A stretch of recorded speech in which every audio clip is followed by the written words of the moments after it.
think it would be hard to transition after that to anything less than a masterful Bible story, which is what we get to do.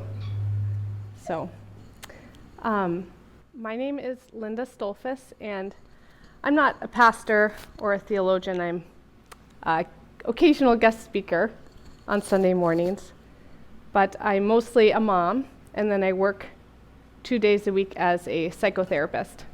So, for those of you who don't know me, that's kind of the what I bring to the table when I'm given the chance to speak. In our church, we've been going through some of the big stories of Genesis, and I think Cain and Abel is the perfect story for a psychotherapist because it's just so gruesome. And yeah, it's intriguing. So what we've been doing is we've been starting our messages with first telling the story for the kids in our congregation. So it is the story time. So if anyone wants to come up who is short. What? They're mostly here already. So yeah, my kids can come up. Josiah wants to come up. No pressure, but come on up. And I'm not going to be as exciting as the others. I'm going to just read it. But I think it'll be exciting.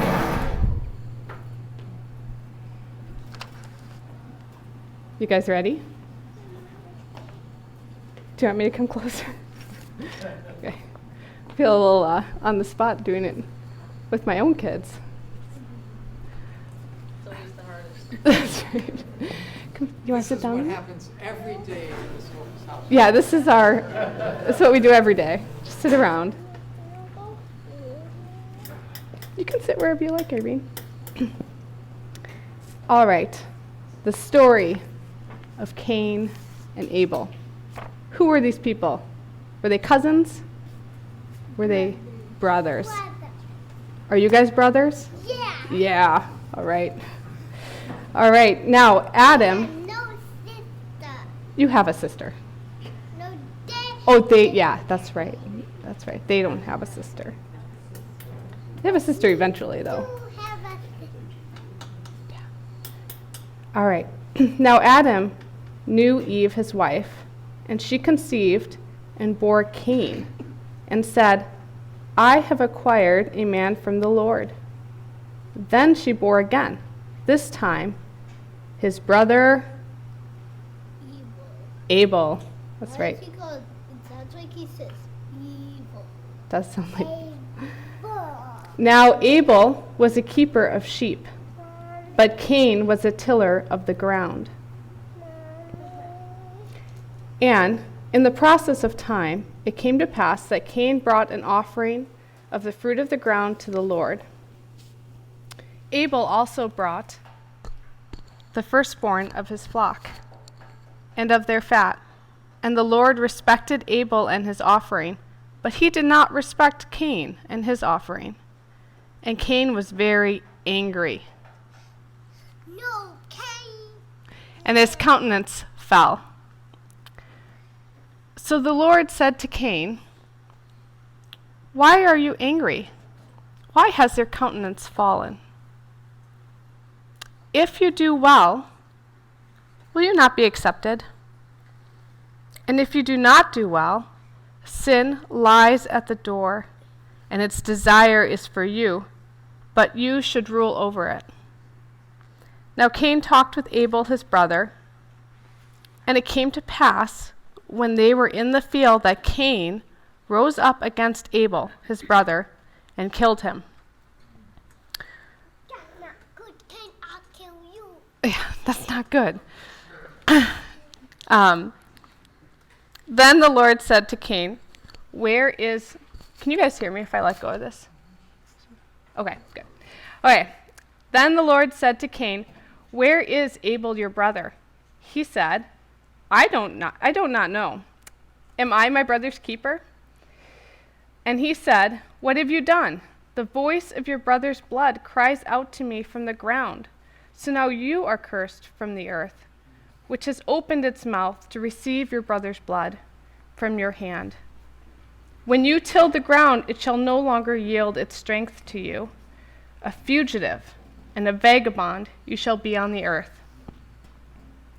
And Cain said to the Lord,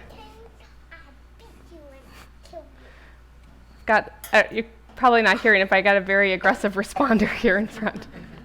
A lot of vengeance toward Cain right now. Okay, and Cain said to the Lord, my punishment is greater than I can bear. Surely you have driven me out this day from the face of the ground. I shall be hidden from your face. I shall be a fugitive and a vagabond on the earth, and it will happen that anyone who finds me will kill me. And the Lord said to him, therefore, whoever kills Cain, vengeance shall be taken on him sevenfold. And the Lord set a mark on Cain, lest anyone finding him should kill him. Yeah, so Jethro's asking, what does a mark on him mean? Anyone want to take that one? No. Yeah, we don't really know. I don't know. I don't know if it was like a physical mark or something more, but it gave him protection. So when people saw him, if they wanted to kill him, they'd see a mark that said, if you touch this guy, you're in trouble. So it was a bit of a mercy from the Lord. But maybe it's so that even people who came close to him, who wanted to visit him, they couldn't come. Maybe it's so that Cain would always have some alone time. Oh, so Jethro's saying that maybe Cain would be isolated. He said he'd have a lot of alone time with that mark. It's a good question. The world's first tattoo. First tattoo. Thank you, Doug. It's really very good. Very good. So we're going to continue, but I'm going to give my kids a little coloring page. You guys go. Do you guys have any last thoughts about the passage? Any of the kids? No? We got to go find him. All right, you guys can go back. Any thoughts from the audience at large of the initial reading? Anything that strikes you? No pressure, I just thought it'd be fair. Yeah. Eric. Struck by Cain's response to God's question about where Abel is when he says, am I my brother's keeper? Yeah. Because to me that's a mark of detachment, of disconnection, and not relationship. Yeah. Linda, summarize. Can you say that again? Yeah, so Eric was saying he was struck by Cain's response when God asked him where Abel was. Cain said, am I my brother's keeper? And it's a sign of a detachment, of breaking in the relationship. So, yeah, Marie. Use the microphone. Can I Oh, sure. Yeah, thank you, Lori.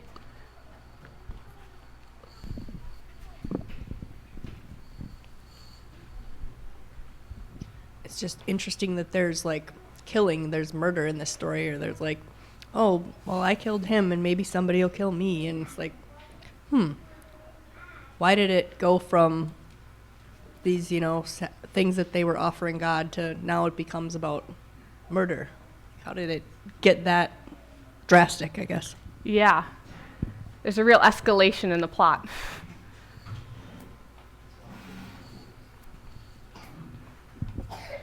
I'm struck by God's question to Cain, why are you angry? Why has your countenance fallen?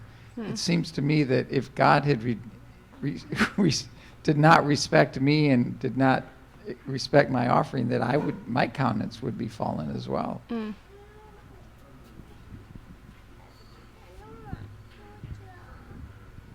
Yeah, Paul.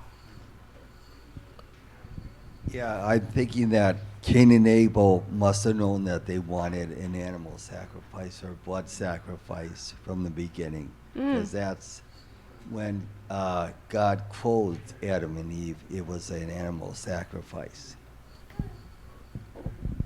Yeah, so there's like a bit of kind of neglect on Cain's part. You think that he knew. Like he knew he wasn't giving the full offering, perhaps. Kermit. I've found myself musing about, gee, this seems unfair to expect an animal or blood sacrifice from the tiller of the ground. How do you expect a tiller of the ground to get an animal? And then, as I think I've mused about this in the past, it's like, well, wait. He gave him a brother who was a keeper of animals. Mm. And what was to prevent him from saying, hey, Abel, I'll give you a bushel of apples, I don't know. Yeah. And can you give me a sheep shank or whatever, you know? It's like, and it almost seems that breaking of fellowship by refusing to ask for help within one's own family to serve God and community was as big a breaking of fellowship as, well, murder's pretty intense. I'm sorry, but Yeah. in terms of the There's a in terms of the theme. community theme, there was already a breaking. Yeah. There's a theme there. Thank you, Kermit.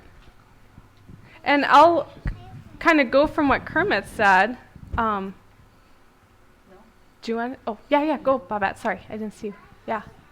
I was just reflecting on that again when God asks Cain, why are you angry? I think God was trying to start a dialogue, you know, and to me, at least, when my parents said things I didn't think were fair or whatever, I was kind of lippy, and I would always say, why not? Why not? Why isn't this good enough? And Cain could have had that conversation with God because God was inviting him into a dialogue. Why are you upset?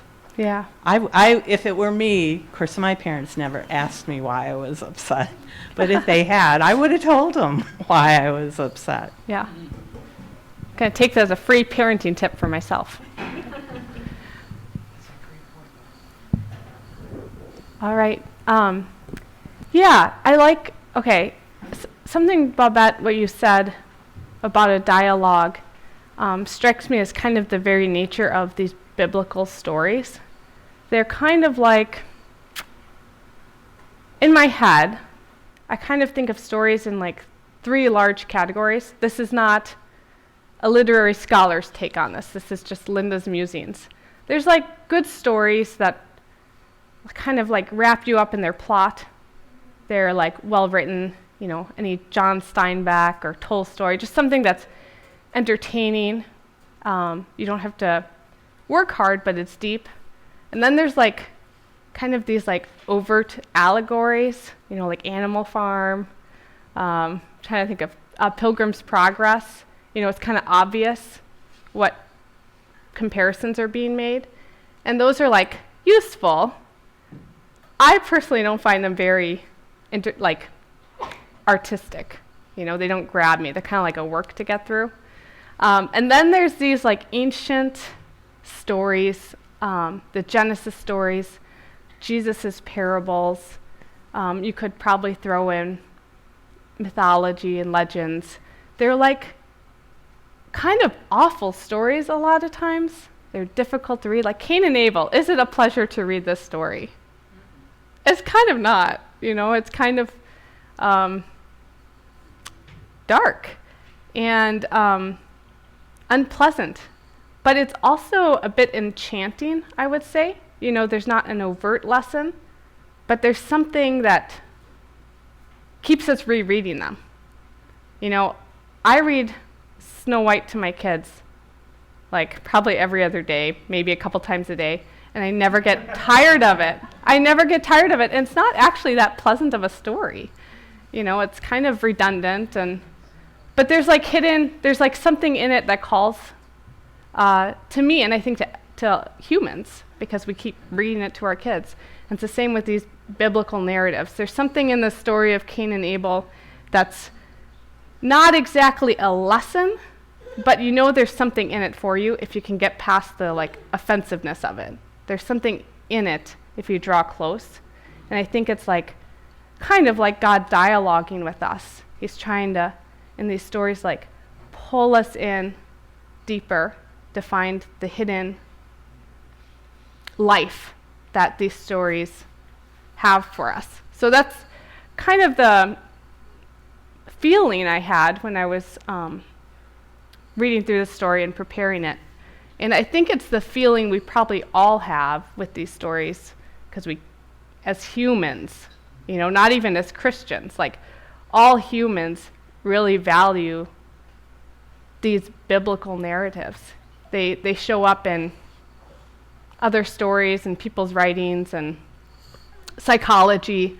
So let's try to think about what hidden life-giving riddles we might find today in this story. And I'm not going to cover everything in the story because there's a lot in it, but I'm going to cover my favorite parts today.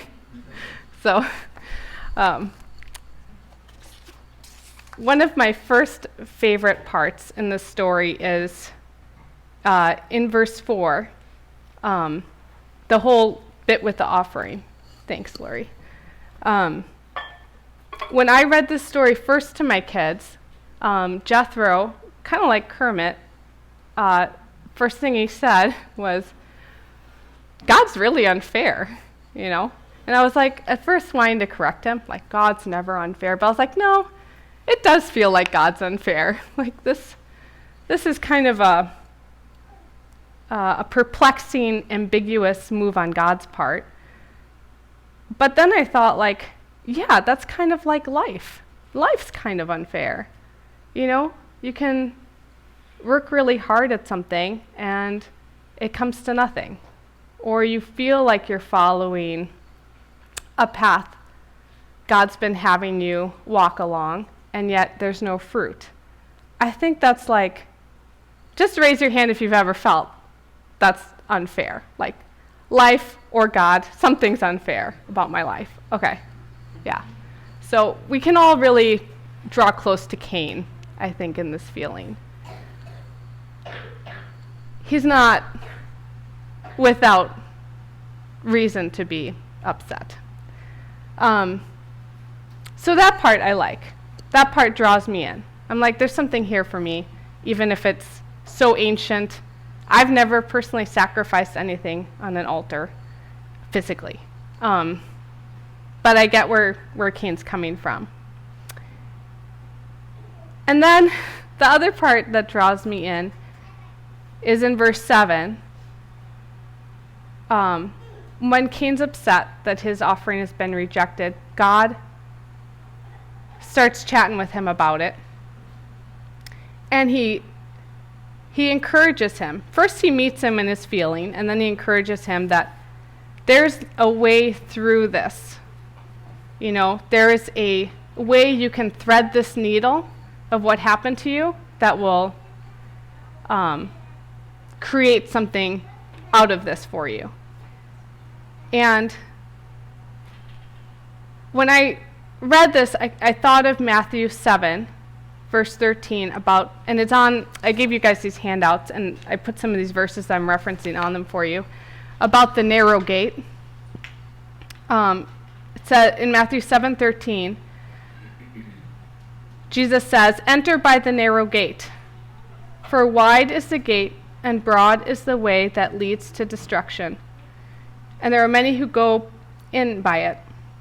Because narrow is the gate and difficult is the way which leads to life, and there are few who find it."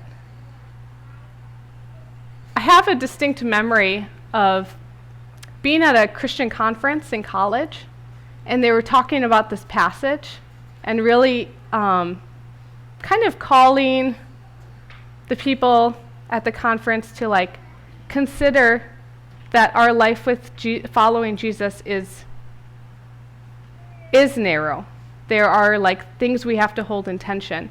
And I thought, no, It's not. It's wide. Like, following Jesus is a delight. It's easy. And I'm doing it right. And I was also single. You know, I didn't have kids. And life was pretty easy. I think that was a pretty easy perspective. Since then, over the years, I felt like, gosh, it is a narrow road. Like, there's a lot of things to hold in tension. You know, like, I do feel like life gets unfair, and yet I do feel like God is coming alongside me. Sometimes I feel like, you know, as humans, we have to find such narrow ways to walk in situations. Like, as a psychotherapist, I see a lot of, like, you want to express your feelings and your grief, but you also don't want to start murdering people. You know, there's like a narrow road in there. And I just think that's so relatable. There's something calling me in this passage, in that Cain is in this tight corner, and we're there with him. And there's a truth coming out about life. And then what does Cain do? Kills his brother. We were really rooting for him, you know.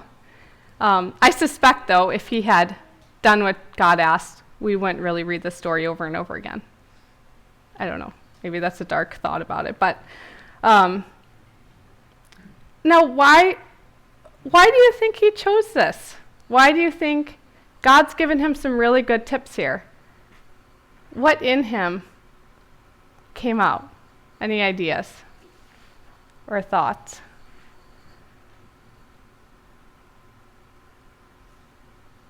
Yeah, Paul. His pride. You think it's pride? Yes. Yeah. I think that's a good guess. Jethro. I think greediness. He's greedy. What's he greedy for? Greedy for God and everyone to like him better. He wants to be liked better. Yeah. Doug. Jealousy. I think he was jealous of Abel. He was jealous of Abel. Yeah, jealousy. Jealousy. Got a second on the jealousy. So, okay, we're like modern people. I mean, these are just raw emotions. What's the big deal here? Can't we just enlighten our way out of this? Surely we all think we would have made the better choice, right? Yeah, Eric?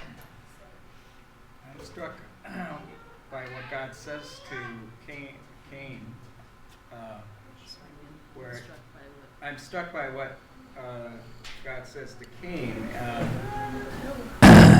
When he says, if you do well, will you not be accepted? And if you do not do well, sin lies at the door. And it's desire for you, but you should rule over it. Mm-hmm. The rule over it piece is key, because it's like, learn to discipline yourself, and you'll end up in a better place. It's like an invitation to engage in spiritual discipline. Mm-hmm. Yeah. Luther has one point. Sorry. What you got, Lou? Cain is greedy. Cain is greedy. Okay. Second on that. Yeah, Marie has something she'd like to say too. Yeah.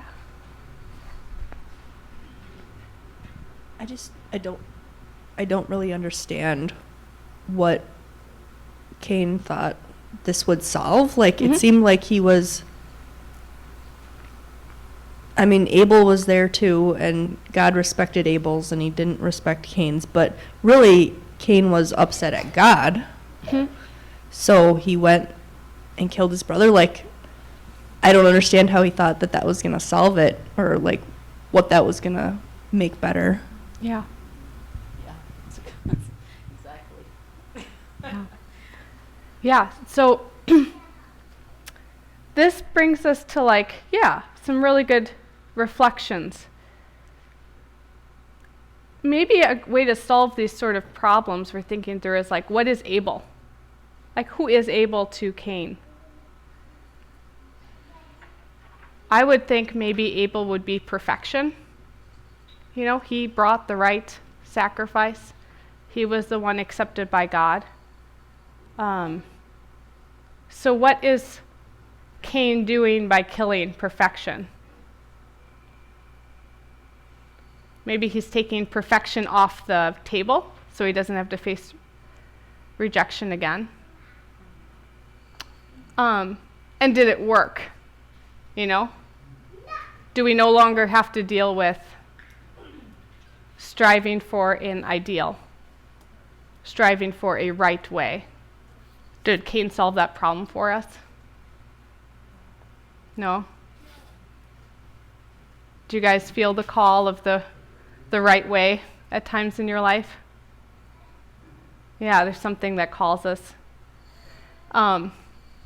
In Hebrews 11:4, Hebrews 11 is a famous passage where there's just an outline of the heroes who, in the biblical stories, who showed faith, basically. And Abel makes an appearance, which is so funny because Abel was not he was a big part of the story, but he wasn't a main participant in the story. He was kind of killed right away. But in Hebrews 11:4, it says, "By faith Abel offered to God a more excellent sacrifice than Cain, through which he obtained witness that he was righteous, God testifying of his gifts, and through it he being dead still speaks." There's still something about an ideal that even if in our anger we try to do away with it, we try to justify it out of life, it still haunts us. It's still speaking to us. Some examples are I'll tell you something I see in my office a lot.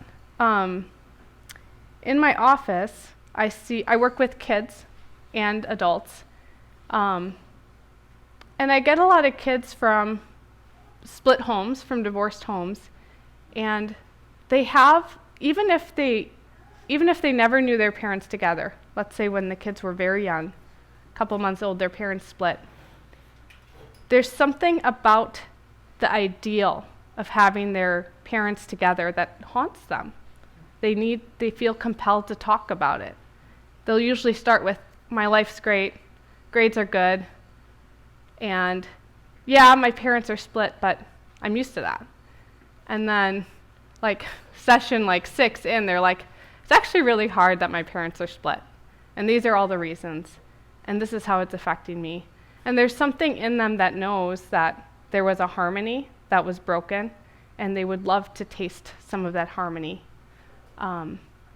This is I think this is kind of the maybe offensive part of the story of Cain and Abel, is there are things that we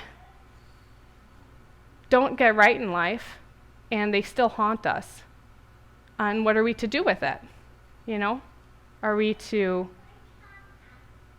kill the ideals? I think that's a temptation.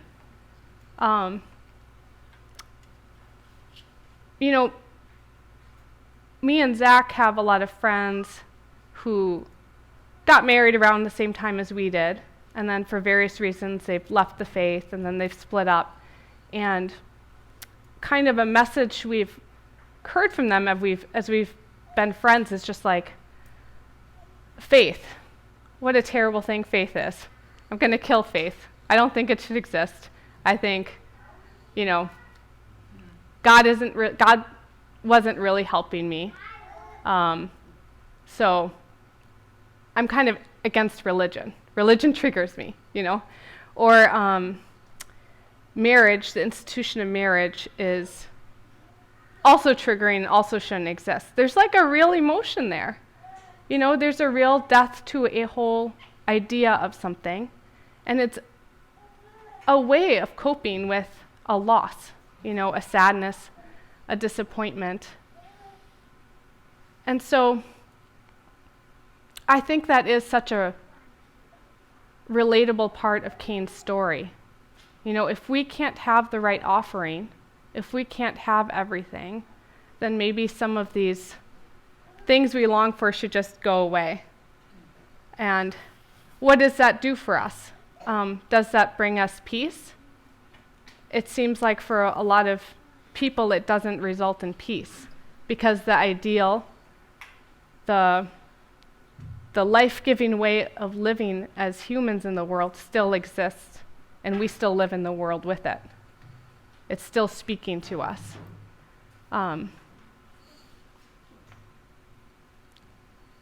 And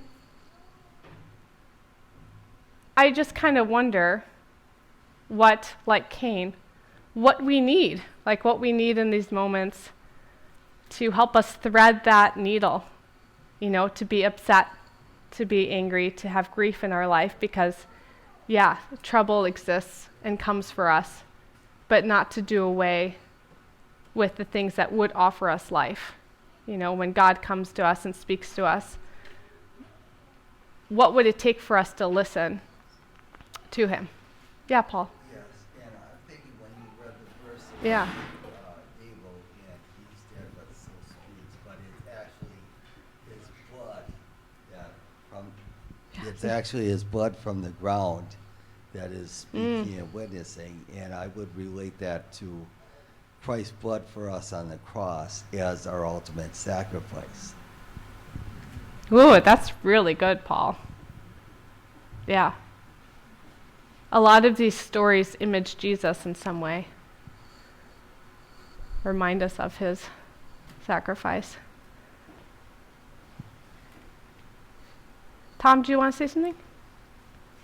Yeah. Sorry. And you would know better than me, and we don't know how old Cain and Abel are here, Yeah. but we've learned that, teenagers and young adults tend to be impulsive. And they No. don't think about the future. False. Right? Yeah. They think about the now and not the future. Yeah. And when I read in Hebrews where it said, by faith, Abel offered to God a more excellent sacrifice.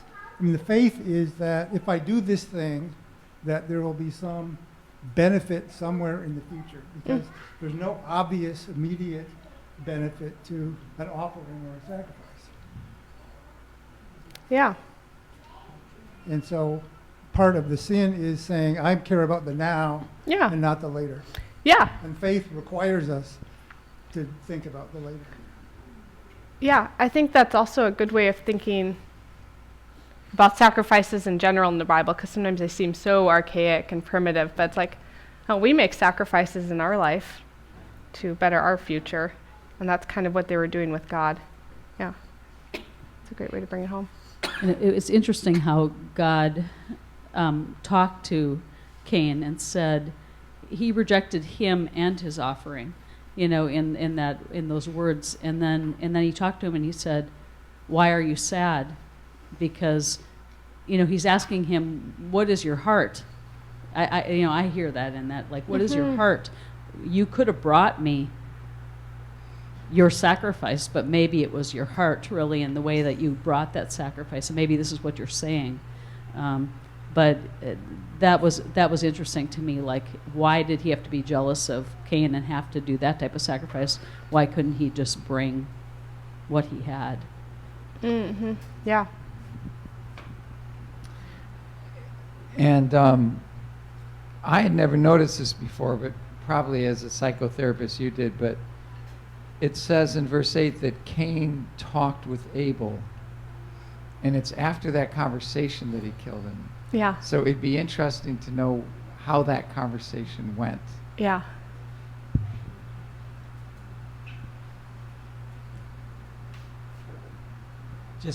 It just struck me that Cain was the older brother, because it says that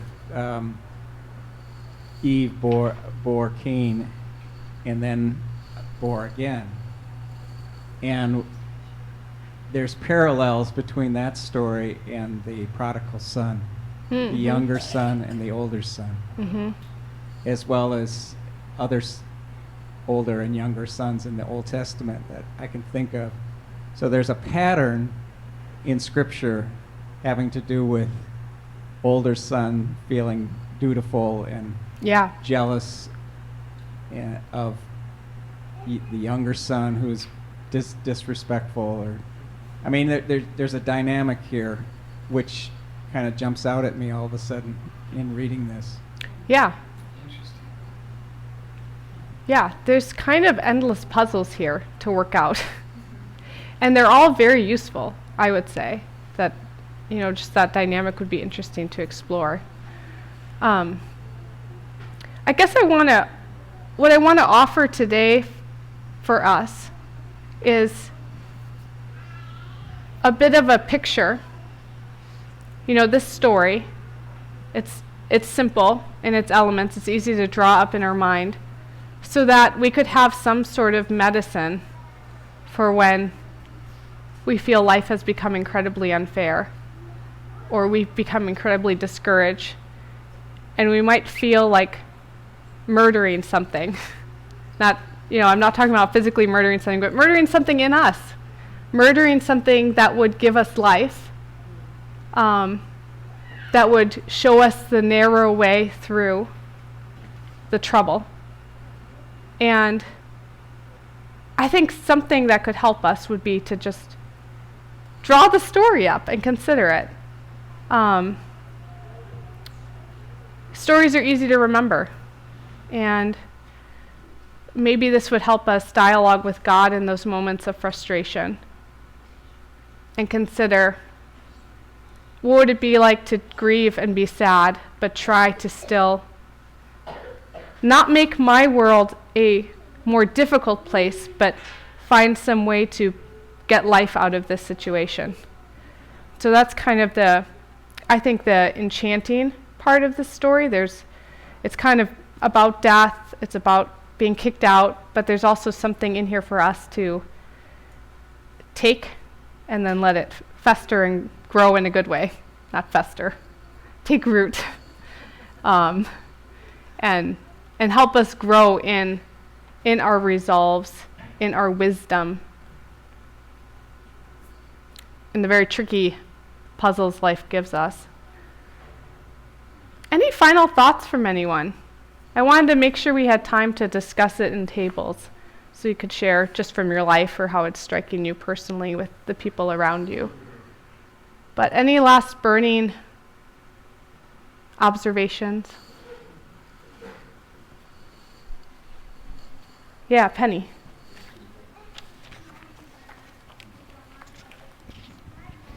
It just strikes me that this is partly about rules and protocol.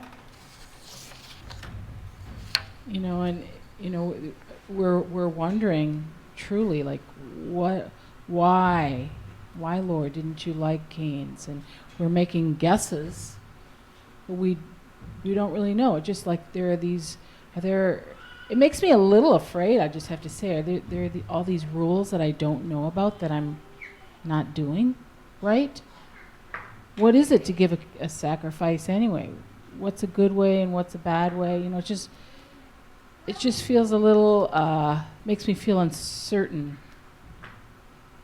It just seems so, it's vulnerable in what they're offering. And I feel vulnerable too about that. Yeah, I think that's a very good point. It kind of makes me think maybe Cain's reaction was because he was feeling awfully vulnerable. And instead of being able to sit in it, there was a need to compensate with anger, hiding his sadness, something like that. Yeah, I've been having a thought develop, which actually perhaps is in dialogue with Penny's concern, and that is, one way I read through this is, okay, God must have told them exactly what he wanted. And Abel came through and Cain dropped the ball. However, it occurs to me that it might also be possible that God is revealing himself in relationship and in process and in experience. And so he said, bring me an offering. Or maybe he didn't even say bring me an offering, but they both brought an offering. And then God reveals, you know what? This I really like. This, not so much. And Cain could have had a humble response and say, oh, I've learned something about God. In this moment, God is calling for a blood sacrifice. How can I fulfill that? What resources do I have in my community? I have a brother. I wonder if he could help me out. And instead, he chose pride over humility. He chose revenge over acceptance. And we have this story recorded, which could have gone a completely different way. It could have been a positive role model story, how they worked together and they built a community together. But that's not the story we have. Yeah. And that's not the story in our lives either, right? Right. Like, we don't all live these balanced, kind of above all emotion lives. We have passions to deal with. Babette? I think in all these stories throughout the Bible, not just Genesis, I thought about it with Adam and Eve too. It's as much about what isn't said as what is said. And we instantly in this story went, why was that sacrifice not acceptable? And we've also gone immediately to the word God rejected Cain. It doesn't say anywhere in there that Cain was rejected. His sacrifice, and he at that moment, his decision for that sacrifice was not respected. God actually doesn't come down on Cain until Cain shows his anger and doesn't respond to God. And that's when God says, be careful, you're at the door of sin right now. That's the moment, to me, that this gets serious. That's the moment that I kind of start looking, okay, what does this have for me? It's not, I don't think it was, I think it is important to God that we follow that into that narrow path and stuff. But he's about relationship and about how we're going to respond to whatever, and we will never make it. We know from our journey through the Bible that God is quite clear we will never make it based on our sacrifices or doing it perfectly. What he's trying to do, it feels like to me over and over, is to have a relationship and inviting us into that relationship with him. So if we get stuck like Cain did on why am I not acceptable? Well, no, he didn't get stuck on that. He just got stuck in his response to his not being acceptable instead of learning. I mean, if that's what we take away from this, I feel I've missed the point if that was what I took away from this. Because I think God is trying, even when he does that punishment and says, okay, well, you're never, the thing you think is so acceptable, I'm going to take away from you. He doesn't even say, you'll never be acceptable to me. He just says, you will never be able to offer that sacrifice again, right? The thing that you keep trying, that you think this is about, it isn't about. So, yeah. Anyway. Yeah. Yeah, I maybe it's my dyslexia or something, but if I read verse 6 here, it Yeah. says, so the Lord said to Cain, Why are you angry? And why has your countenance fallen? If you do well, will you not be accepted? Mm-hmm. Yeah. Then he goes on to say, and if you do not do well, sin lies at the door. So I think he was asking him, like, what's the deal? Why are you upset? You know, I just said you need to have a better sacrifice, or you need to come with a better attitude, or whatever. Yeah. So it's interesting that we read over that, even that the Lord was even saying he could be accepted. Yeah. Yeah, I don't think any rejection ultimately came from God. I think Cain was rejecting his own very being. You know, like him and his brother, they share the same DNA. And he kills his brother, and he kills his ideals, and he kills his target. What has he got to do? He has to flee. And so I think, it's something about, like, God doesn't reject us, but we will reject ourselves and the things that are good for us, in sort of a self-sabotaging way at times. Zach. From the Hebrews 11:4 verse that you shared, the difference is faith. Preach it. Like from the Hebrews 11:4 verse that you shared, the difference was faith. That if Cain would have come with a sacrifice backed by faith, that it would have been accepted. The outcome would have been different. And I think that kind of relates back to something that we all deal with, maybe to your other point. Like when I think about like what it looks like to be a Christian, it's, you know, like the ideal is like a life filled with faith where I'm walking with God and where things maybe have an air of perfection about them. And that's, I think, what I think of when I think of this passage. It's like Cain couldn't have what he wanted. He couldn't walk in faith with God. And so he pushed it away in his own way.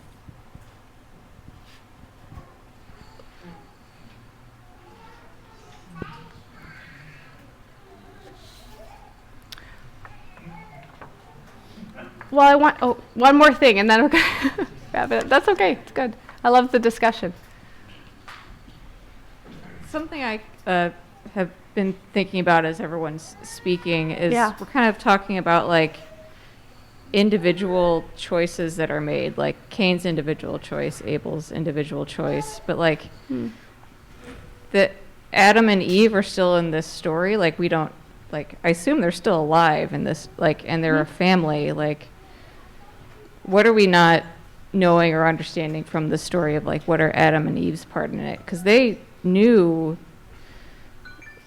like the breaking of the relationship they made with God in the garden. And the, like, what sort of conversations maybe that are not on this page were had about like making a sacrifice to God, or what is involved with that, or did Cain talk to his parents after the incident, and or like was there like, did Cain have so much shame that he isolated himself? Like this is they would have been a tight family unit even if they had different things that they were doing. And no one else around. Yeah, like they weren't in total isolation, but like our life of faith and the decisions we make are important for like the life of the community, like walking in faith together. But Cain chose to isolate himself. Yeah, and to your point, the stories of Adam and Eve and Cain and Abel are super similar. Yeah. You know, there's like the sin, you know, God coming, the lie, and then they have to flee. Yep. You know, it's like the same thing that Cain goes through. So there's definitely like a pattern.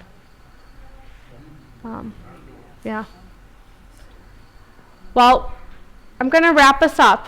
I just hope this gives you a little something to think about as you're reading Cain and Abel, you know, to kind of get a little re-enchanted with the story if it's been a while, or to push past some of the gruesomeness of it to find what life it can offer us. Peter, I'll have you come up and do some announcements. Yeah, I'll pray for us. Yeah, well, Jesus, we really are just so grateful for these stories you've given us.